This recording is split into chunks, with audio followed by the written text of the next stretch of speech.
back to the Rewind Tournament Expert Division qualifying round.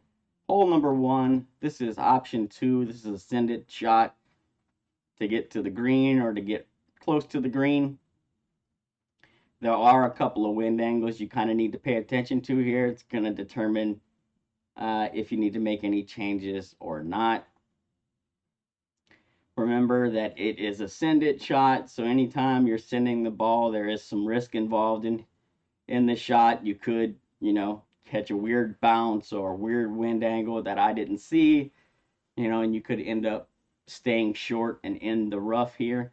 Even if you do, you still have a shot at the eagle. So, I mean, there is some risk, but it's not like you're going to, par the hole. You should still be easy birdie with a good shot at eagle, even if, something crazy happens. So for this one, I'm showing you a low wind, crosswind angle so that you can see that I'm barely going to come out of the rough here. So at P5 max extension, we're finding this little dark tree here. And the way I like to see it is, if you look, there's a nice gap here between these two trees. Look for the tree that's kind of centered of those gaps. It's dark and in the shadow. That's the one we want. At P5 max extension, aim center of this tree. Then you'll release it.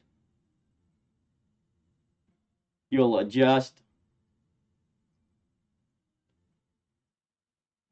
P5 plus 10% max.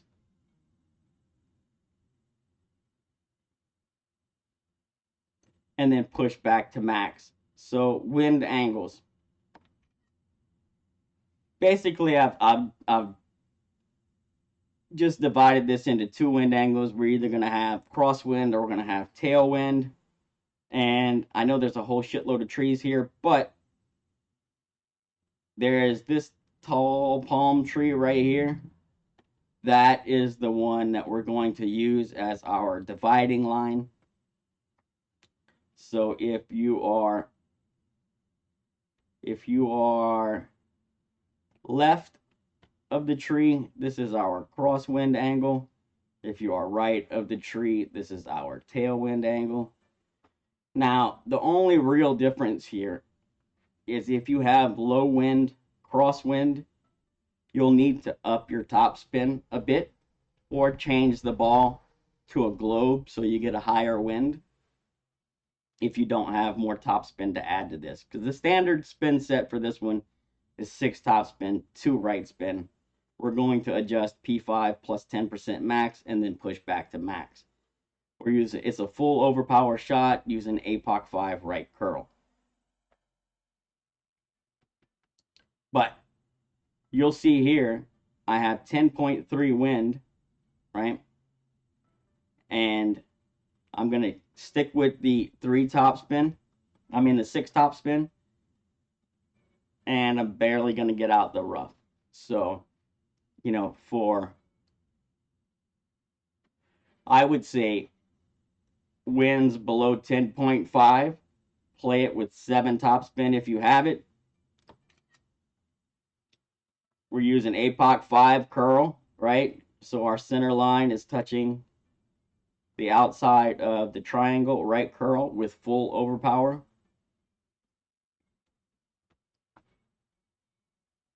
Do your best to hit perfect. Like I said, this is crosswind and low wind, and you'll see here that I'm barely going to creep out of the rough. I mean, it's fine, but what I'll tell you, if your wind is any lower, you may not come out of the rough. So my recommendation is low wind, anything below 10.5, and crosswind, add some topspin. 6.5, 7 topspin. I recommend 7 if you have it. If you don't have it, then I would recommend switching to a globe or switching to the layup shot so you don't get caught in the rough. Either way, The inbringer from there plays the standard inbringer rule, 20% at slider, using the standard EB method, and you should be good to go for the Easy Eagle.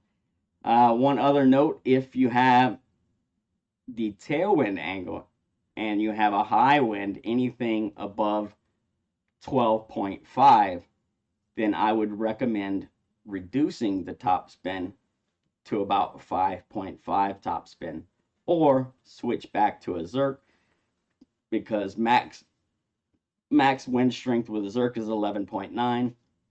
So if you're using a globe, you have the tailwind and you have anything above 12.5, you need to reduce the top spin by half a bar, so that you don't roll long and give yourself a knee knocker putt. All right. But that's it. Nice, easy send it shot. Slightly risky, but worth it in my opinion, so long as you have the equipment. Take yourself a practice shot or two. Make sure it's working the same way for you as it does for me. And I wish you the best of luck. Hope you get the Easy Eagle here, and we'll catch you on the next